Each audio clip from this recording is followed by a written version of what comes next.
Hello again. See, told you I'd be back soon. Okay, so the video I'm doing today is the one I was almost going to do yesterday, and then I picked the deleted scenes instead. This one is the my top 10 favorite movies that you've likely never heard of. Now, I watch a lot of movies, I'm aware of a lot of movies, and some of my friends are just, they have no idea what I'm talking about when I ask them about certain movies or actors or whatever. And that's fine. It's my obsession. So, these are the top 10 of my favorite that I whittled them down to, that on any given day when I talk to someone, they've likely not heard about this movie. And it could be recent, could be 15, 20 years old almost. All right, so number 10. Number 10, we've got one from a few years ago called Patient Zero. Actually, I think it might a year or two ago. And this one stars Stanley Tucci, Natalie Dormer from Game of Thrones, Matt Smith from Doctor Who, John Bradley, who was Samuel Tarly in Game of Thrones. And this one basically it's like a zombie apocalypse. The zombies are more like, I'd say more like the 28 Days Later type, where you get bit by them, you just go crazy running around attacking people. More like a rage virus like that. And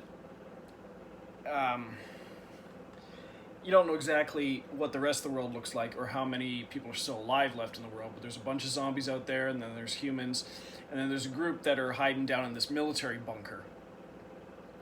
And they venture out every once in a while and capture zombies because they're trying to find Patient Zero. Now they bring the zombies back, and then they have them they put them in this isolation room, tie them to a chair, and one military personnel, one person goes in there, and that's Matt Smith, and he interrogates them because he was attacked and bit by them, but didn't turn into a zombie. Instead, he was able to communicate with them. They can understand them. To everyone else, it just sounds like grunting and yelling and whatever. It doesn't sound like language at all.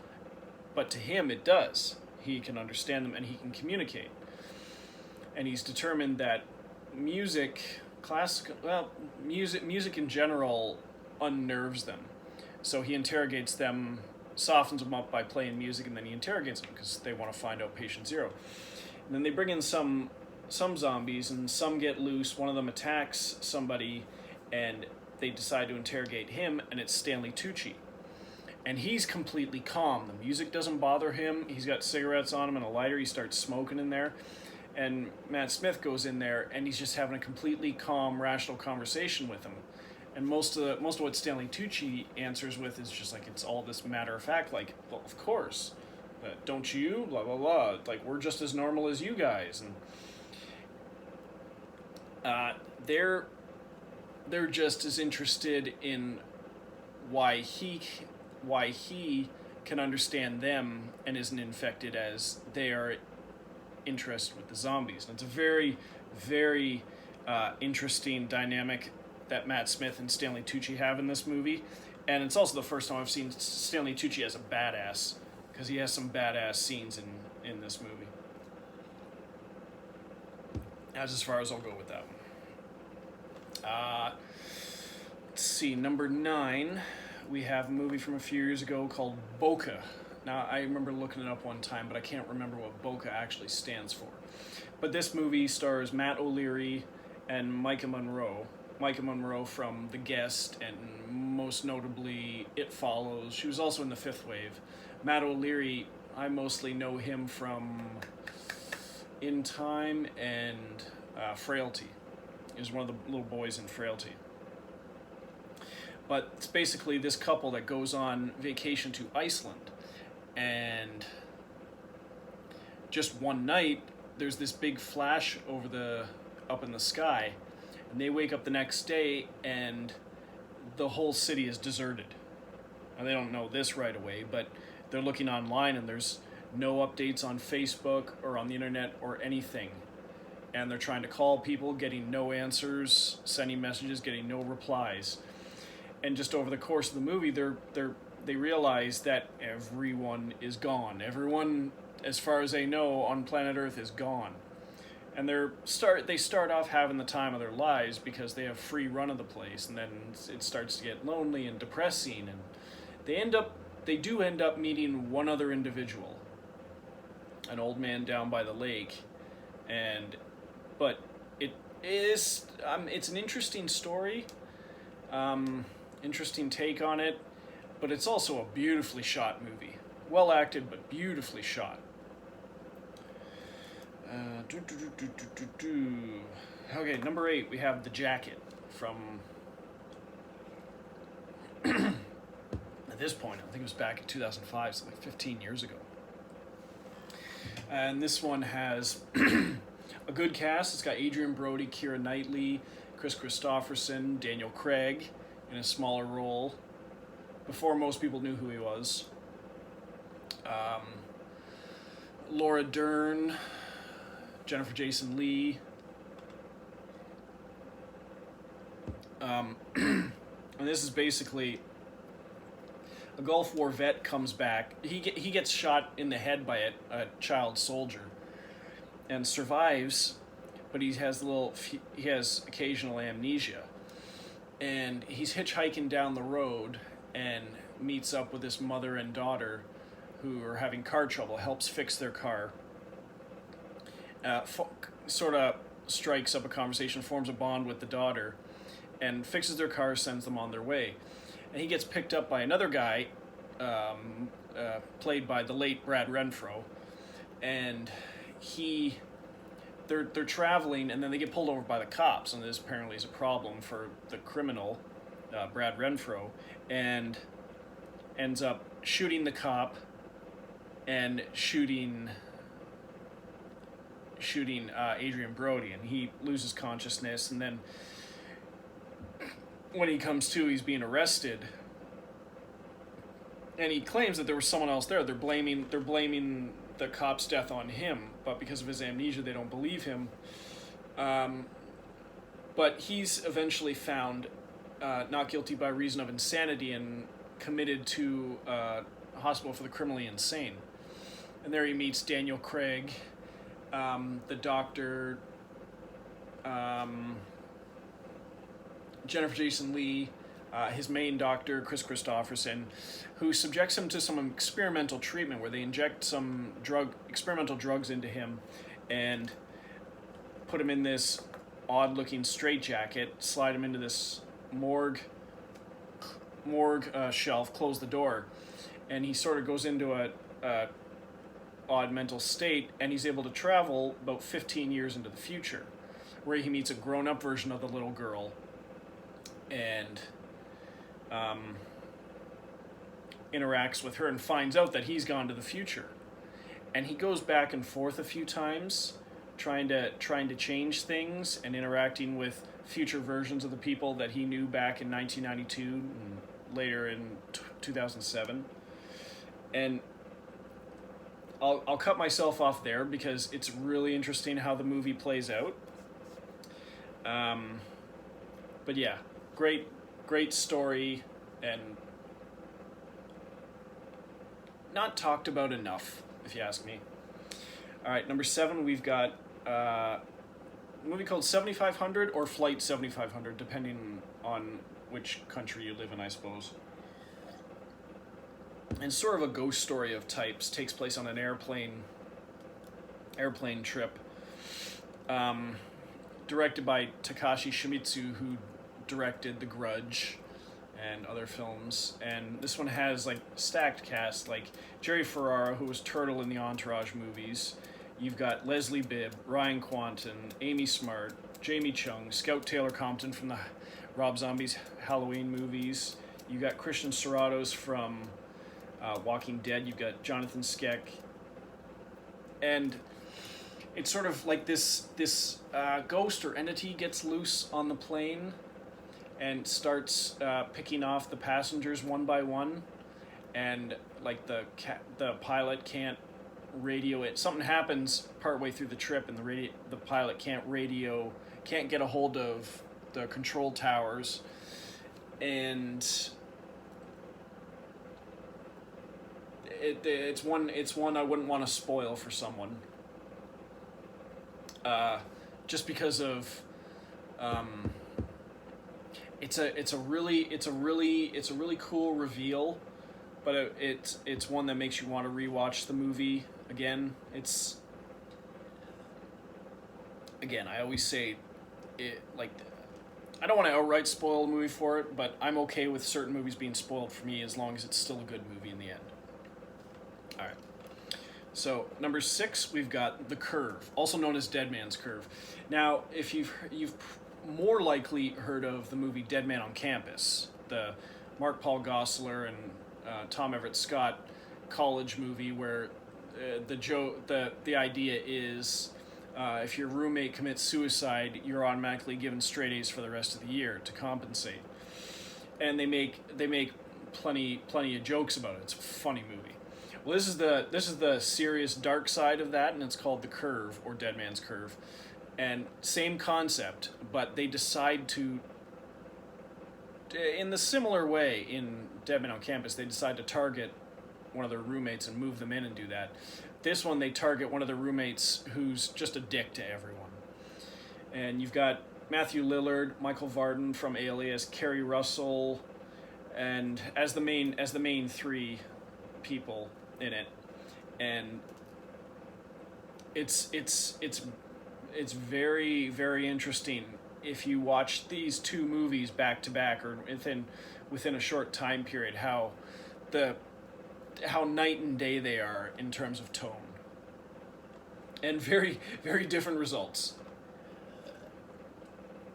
At number 5, I have talked about this a number of times on on Movie Madhouse podcast, but in case you haven't listened to it or watched any of the live ones we did, this is a movie called Uncertainty. And it stars Lynn Collins, Joseph Gordon-Levitt, and in a smaller role, Olivia Thirlby as Lynn Collins' sister.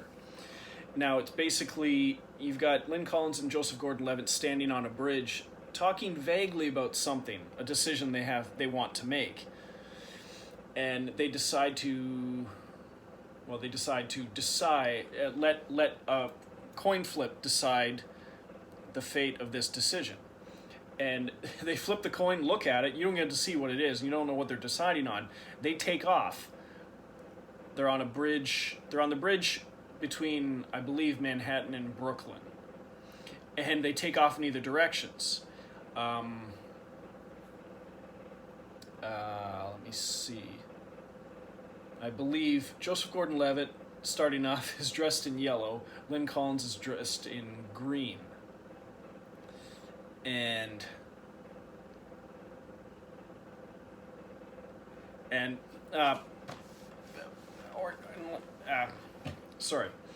I watched it recently, but the colors are important, but it's basically one runs into town, into Manhattan, one runs the other way into Brooklyn, and another version of their significant other meets up with them, one in a cab, one in a car, and they basically go on 2 separate storylines. One more like an action, kind of like a thriller suspense story going on in Manhattan, and just a regular family romantic drama going on in Brooklyn.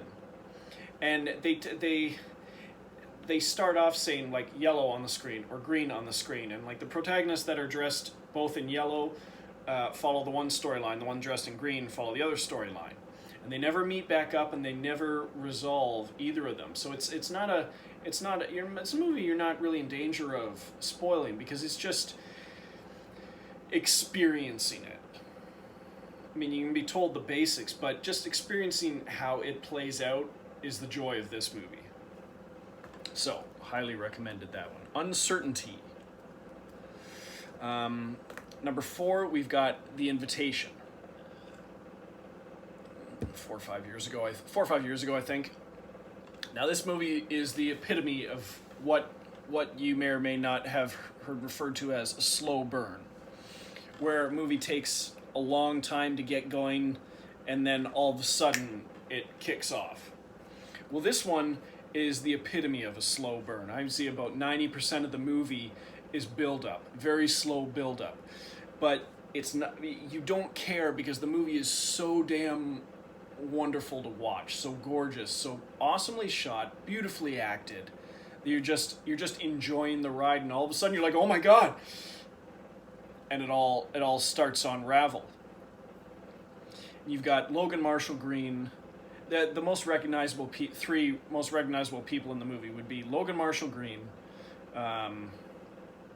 Michael Huisman, the guy who played Dario Naharis in Game of Thrones for the majority of the time, and you've got John Carroll Lynch from his one episode in Game of Thrones. He's also in American Horror Story. He's a very recognizable, big, tall, bald actor. And this one, again, I also don't want to say too much. Even if I spoiled it, it's still a wonderful movie.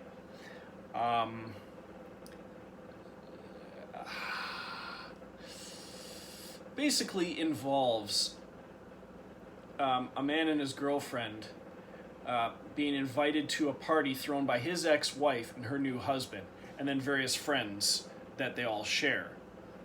And secrets come out, and like flashbacks about why, when they were married, why they broke up, why they divorced, why they haven't seen each other in a few years, and what's happened in the interim. Okay, so that's what I will say about it.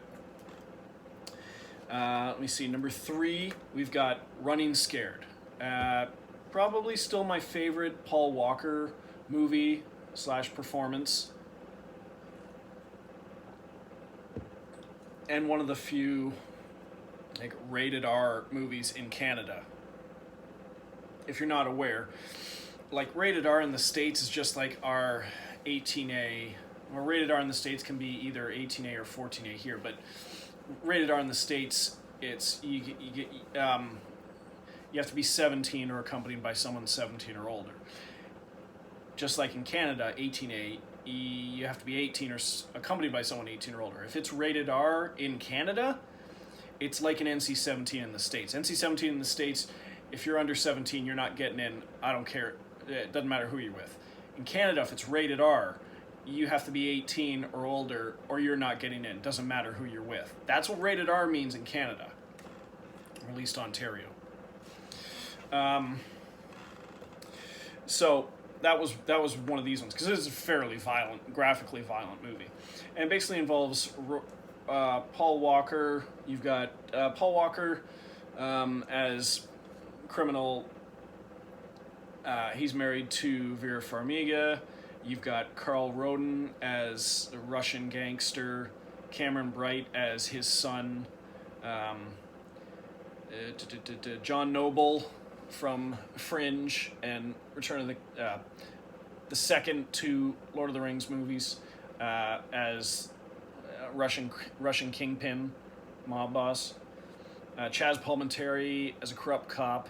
Johnny Messner is a criminal in there, but basically Paul Walker's in there as a criminal, and a drug deal goes bad, a cop gets shot, turns out to be a cop, and they basically give the gun to Paul Walker to ditch. And he stashes it, doesn't get rid of it, he stashes it, and then someone steals the gun.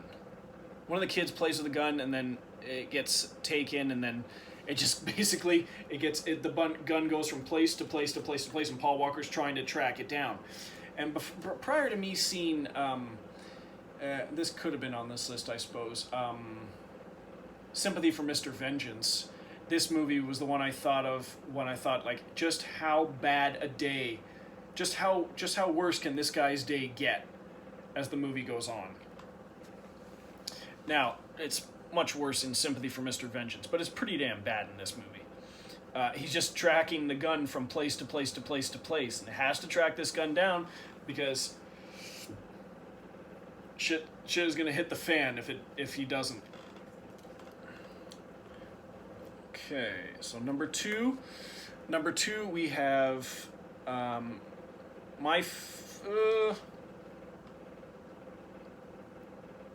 I want to say probably still one of my top favorite Colin Farrell movies, and one of my favorite Colin Farrell performances. This is A Home at the End of the World, based on a book starring Colin Farrell, Dallas Roberts, Robin Wright, Matt Frewer, Sissy Spacek,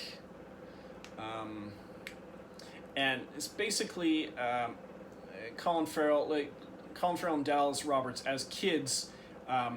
Colin Farrell's family,